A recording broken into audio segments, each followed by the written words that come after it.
नमस्कार, आप सभी का स्वागत है टॉप अपडेट में। मैं हूं आपके साथ शालिनी राणा। शुरुआत करेंगे टॉप अपडेट की। सऊदी अरब से बहुत बड़ी खबर सामने आई है, जहां एक बहुत बड़ा सड़क हादसा हो गया जिसमें 42 भारतीयों की मौत की आशंका बताई जा रही है। ये दुर्घटना उस समय हुई जब तीर्थयात्रियों से भरी बस की टक्कर एक डीजल टैंकर से हो गई। बताया जा रहा है ये बस मक्का से मदीना की ओर जा रही थी जब रात करीब सऊदी अरब के समय के हिसाब से 12 बजे ये हादसा हो गया।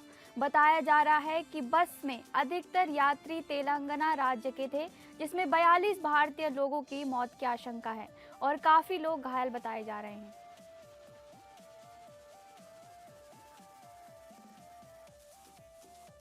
बिहार में एनडीए की नई सरकार के शपथ ग्रहण समारोह की तारीख सामने आ गई है। नई सरकार का शपथ ग्रहण समारोह 20 नवंबर को पटना के गांधी मैदान में आयोजित किया जाएगा, जिसमें पीएम मोदी समेत कई केंद्रीय मंत्री और एनडीए नेतृत्व वाले राज्यों के सीएम शामिल हो सकते हैं। बिहार विधानसभा चुनाव 2025 में राष्ट्रीय लोकतांत्रिक गठबंधन एनडीए की प्रचंड जीत के बाद नई सरकार गठन की प्रक्रिया तेज हो गई है। एनडीए की नई सरकार का शपथ ग्रहण समारोह 20 नवंबर को पटना के ऐतिहासिक गांधी मैदान में आयोजित होगा। इस भव्य शपथ ग्रहण समारोह में प्रधानमंत्री नरेंद्र मोदी भी शामिल होंगे। एनडीए ने 245 सदस्यीय विधानसभा में 202 सीटें हासिल कर ऐतिहासिक बहुमत हासिल किया है, जिसमें भाजपा को 89, जेडीयू को 85, एलजेपी रामविलास की पार्टी को 19 और अन्य सहयोगियों ने 9 सीटें जीती हैं।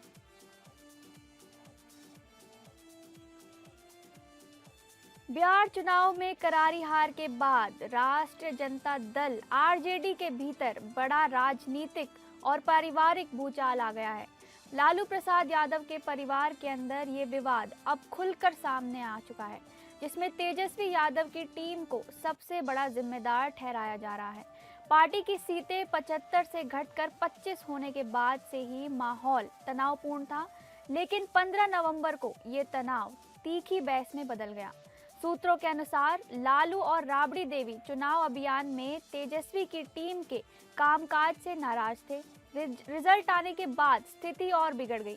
रोहिणी आचार्य ने तेजस्वी को सीधे तौर पर कहा कि उनकी हार के लिए संजय यादव और उनकी पूरी टीम जिम्मेदार है। तेजस्वी ने इस आरोप को खारिज किया, लेकिन विवाद यहीं नहीं रुका। रोहिणी ने तेजस्वी पर आरोप लगाया कि वे पूरी तरह संजय यादव के इशारों पर चलते हैं और इसीलिए हार की जिम्मेदारी भी उन्हीं पर है। उन्होंने ये भी सवाल उठाया कि संजय के साले सुमित और तेजस्वी का निजी सहायक क्यों बनाया गया। विवाद तब और बढ़ गया जब रोहिणी ने संजय के नजदीकी रमीज और अदनान के हस्तक्षेप पर भी आपत्ति जताई। माहौल इतना गर्म हो गया कि परिवार के सूत्रों के मुताबिक तेजस्वी ने गुस्से में रोहिणी पर चप्पल तक उठाने की कोशिश की। इस पर मीसा भारती ने बीच बचाव किया। रोहिणी तुरंत घर छोड़ने लगी, लेकिन राबड़ी देवी ने उन्हें रोक लिया। अगले दिन वह दिल्ली चली गई।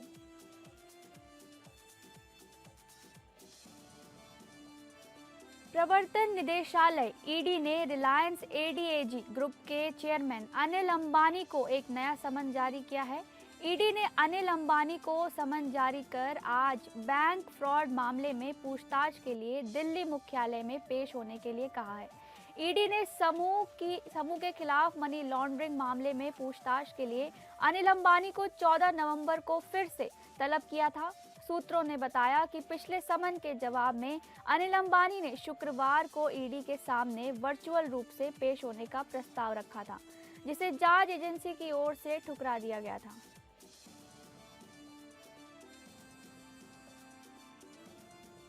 लखनऊ में चल रहे उत्तराखंड महोत्सव में मुख्यमंत्री योगी आदित्यनाथ और केंद्रीय पर्यटन मंत्री गजेंद्र सिंह शेखावत शामिल हुए। इस अवसर पर मुख्यमंत्री योगी आदित्यनाथ ने इस बात पर विशेष रूप से बल दिया कि संकट के दौरान यही लोकगीत कला और लोकगीत इतिहास को संरक्षित करते हैं। उन्होंने कहा कि भारत के कई गौरवशाली क्षण हैं, जिसे विदेशी इतिहासकारों ने शरारत्न भारत के गौरवशाली इतिहास के साथ नहीं जोड़ा। ऐसे में भारत के गौरव व गरिमा से जुड़े हुए पन्नों को सहेजने का काम लोक गायन व परंपरा के माध्यम से हमें सुनने देखने को प्राप्त होती है। मुख्यमंत्री योगी आदित्यनाथ ने रविवार को लखनऊ में आयोजित 10 दिवसीय ऐतिहासिक उत्तराखंड महोत्सव 2025 में लोक संस्कृति के संरक्षण का आह्वान किया और दोनों राज्यों के बीच कई अवसरों को साथ मिलकर आगे बढ़ने के लिए प्रतिबद्धता दिखाई है।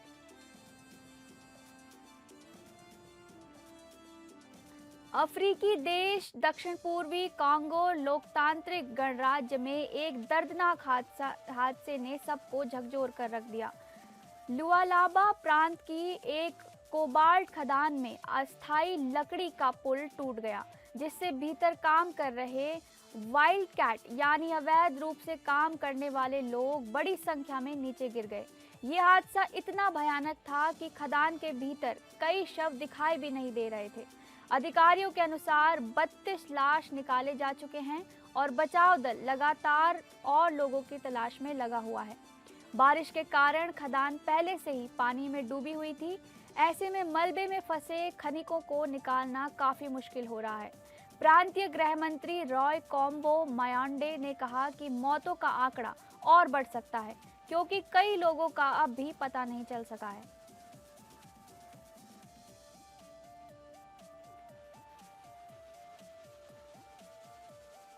उत्तराखंड कांग्रेस ने अपने नए नेतृत्व को पंचमुखी नेतृत्व बताया है, जो उत्तराखंड कांग्रेस कमेटी का पदभार ग्रहण करने के बाद अब 2027 की तैयारी में जुट चुका है। लेकिन वहीं गुटबाजी के चलते लगातार सवालों में रहने वाली कांग्रेस पर एक बार फिर से बीजेपी नेताओं ने निशाना साधा है। बीजेपी के मीडिया प्रभारी का कहना है कि गुटबाजी में बटी कांग्रेस नए नेतृत्व में भी एकजुट नजर नहीं आ रही है। केवल दिखाने के लिए सब साथ नजर आ रहे हैं, जो कुछ ही समय बाद एक दूसरे की टांग खींचते नजर आएंगे।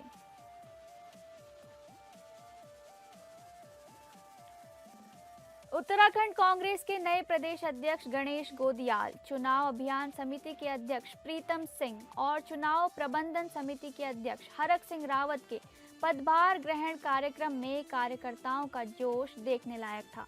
कांग्रेस इस जोश को, इस नेतृत्व को 2027 के लिए शुभ संकेत मान रही है। नेता प्रतिपक्ष यशपाल आर्य ने कहा कि कार्यकर्ताओं को और पार्टी नेतृत्व को भरोसा है कि ये पंच नाम का नेतृत्व कमाल करेगा और प्रदेश में सत्ता परिवर्तन होगा और जनता की उम्मीदों को कांग्रेस पूरा करने का काम करेगी।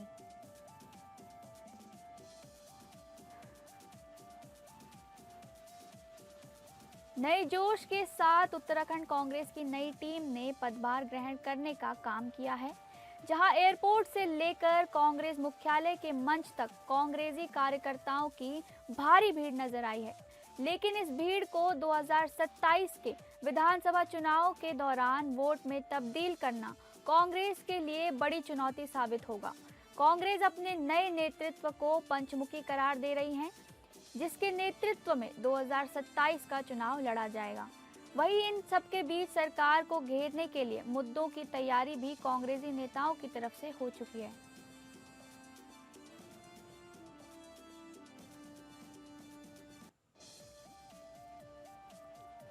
प्रेमनगर से पांवटा साहिब तक बन रहे नेशनल हाईवे का निर्माण कार्य इन दिनों लोगों के लिए खतरा बनता जा रहा है। हाईवे पर जगह जगह अधूरा काम पड़ा है, लेकिन निर्माण कंपनी शाम ढलते ही बिना उचित बैरिकेडिंग और सेफ्टी अरेंजमेंट के साइट छोड़ देती है। जहां काम रुका होता है वहां ना तो डिवाइडर लगाए जाते हैं और ना ही रेडियम टेप, जिससे आने जाने वाले वाहन चालकों को दूर से खतरे का अंदाजा तक नहीं लग पाता। कुछ दिन पहले देहरादून आरटीओ टीम ने पचवादून क्षेत्र में निरीक्षण के दौरान हाईवे कंपनी को सख्त निर्देश दिए थे कि निर्माणाधीन हिस्सों पर स्पष्ट बैरिकेडिंग, डिवाइडर और सुरक्षा व्यवस्था सुनिश्चित की जाए। इसके बावजूद कंपनी स्थिति सुधारने में कोई रुचि नहीं दिखा रही है और लोगों की जिंदगी के साथ लगातार खिलवाड़ किया जा रहा है।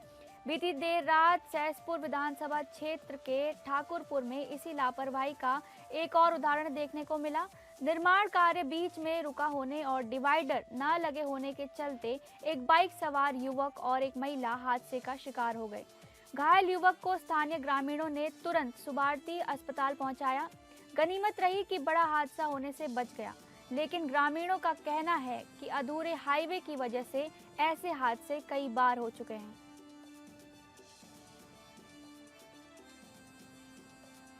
देर रात एक बड़ा हादसा होते होते टल गया। शिमला बाईपास स्थित महाराजा ढाबे के बाहर खड़ी एक जाइलो कार में अचानक भीषण आग लग गई। देखते ही देखते ये कार पूरी तरह जलकर राख में बदल गई। नकारी के मुताबिक पौंटा साहिब हिमाचल प्रदेश से आए कुछ लोग देर रात भोजन के लिए महाराजा ढाबे पहुंचे थे। उन्होंने अपनी जाइलो कार ढाबे के बाहर पार्क की और खाना खाने के लिए अंदर चले गए। उसी दौरान अचानक कार से धुआं उठना शुरू हुआ और कुछ ही मिनटों में आग ने विकराल रूप धारण कर लिया। ढाबे के कर्मचारियों ने मौके पर उपलब्ध फायर सेफ्टी सिस्टम की मदद से आग बुझाने की कोशिश की, लेकिन तब तक कार पूरी तरह जल चुकी थी। आग लगने का कारण शॉर्ट सर्किट बताया जा रहा है। हालांकि पुलिस की टीम मौके पर पहुंचकर घटना की जांच में जुट गई है।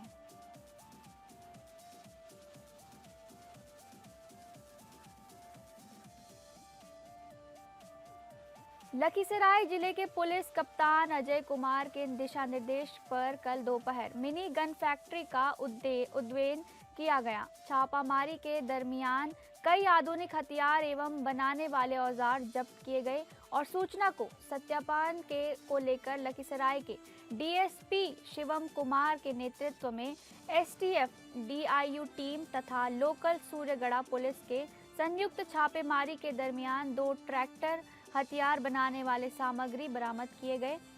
इसके अलावा कल 6 लोगों को पुलिस ने गिरफ्तार किया है। जानकारी के अनुसार संबंध में लखीसराय के एसपी ने खास बातचीत में बताया कि गिरफ्तार घरों से 1 देसी कट्टा, 2 कारतूस, अर्धनिर्मित 40 mm पिस्तौल तथा आदर्श स्लाइडर 20 और कई सामग्री जिसमें बॉडी प्लेट, रेती, सरसी हथौड़ी कटर, वर्मा टेलीपीठ, गुना काटने वाला कटर, ड्रिल मशीन तथा लेट मशीन एवं मिलिंग मशीन के जनरेटर साथ कई सामग्री बरामद किए गए। इसके अलावा मौके से 2 मोटरसाइकिल बरामद किए गए।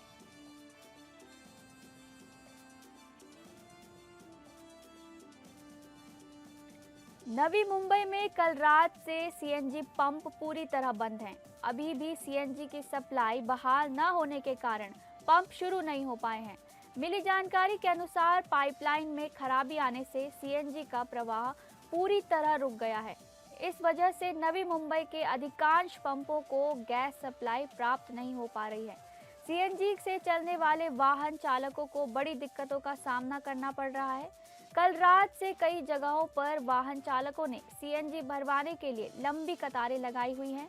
रिक्शा, टैक्सी, बस और निजी वाहन मालिकों में नाराजगी बढ़ती जा रही है और प्रशासन से जल्द सप्लाई बहाल करने की मांग की जा रही है।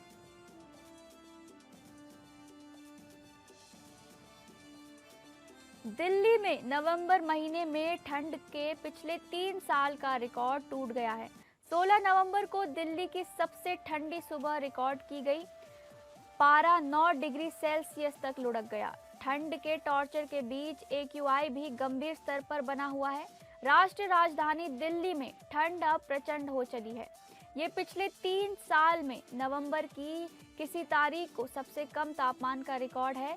नवंबर 2022 में पारा 7.3 डिग्री सेल्सियस तक गिरा था। मौसम विभाग ने 17 नवंबर को अधिकतम तापमान 25 और न्यूनतम तापमान 9 डिग्री सेल्सियस के आसपास रहने का अनुमान जताया है। ठंड के टॉर्चर के बीच हवा की गुणवत्ता भी दिल्ली की सांस में दम किए हुए है। दिल्ली में AQI 377 रिकॉर्ड किया गया, जो बेहद खराब श्रेणी में आता है। केंद्रीय प्रदूषण बोर्ड के ऐप समीर के मुताबिक दिल्ली के 39 मॉनिटरिंग स्टेशन में से 11 जगह AQI का स्तर 400 से ऊपर रिकॉर्ड किया गया है।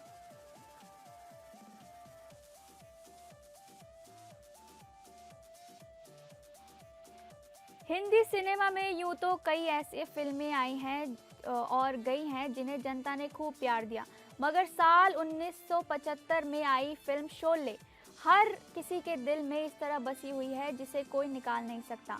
इस फिल्म का जादू थिएटर्स में कैसा था, उसे आज की जनरेशन तब देख नहीं पाई थी, मगर अब वो इस फिल्म को जल्द ही बड़े पर्दे पर एक नए अंदाज में देख पाएंगे। डायरेक्टर रमेश सिप्पी ने अनाउंस किया है कि उनकी cult classic film Sholay the final cut 4K version में रिलीज होने वाली है, जो इसका ओरिजिनल अनकट वर्जन भी होगी। यानी फिल्म में हमें वो सभी डिलीटेड सीन्स दिखाई देंगे जो 1975 में आई शोले से हटा दिए गए थे। फिल्म के आइकॉनिक गाने, डायलॉग, सीन्स और किरदार आज भी कहीं ना कहीं इस्तेमाल होते ही हैं। शोले को रिलीज हुए 50 साल बीत चुके हैं, लेकिन आज भी फिल्म पॉप कल्चर में काफ़ी पॉपुलर है। शोले उन फिल्मों में से एक है जिसकी लेगेसी को शब्दों में बयां कर पाना मुश्किल है। मेकर्स ने इसका पोस्टर भी इंस्टाग्राम पर पोस्ट कर शेयर किया, जिसमें हमें ठाकुर और गब्बर सिंह की झलक दिखती है। फिल्म की रिलीज डेट 20 नवंबर बताई जा रही है।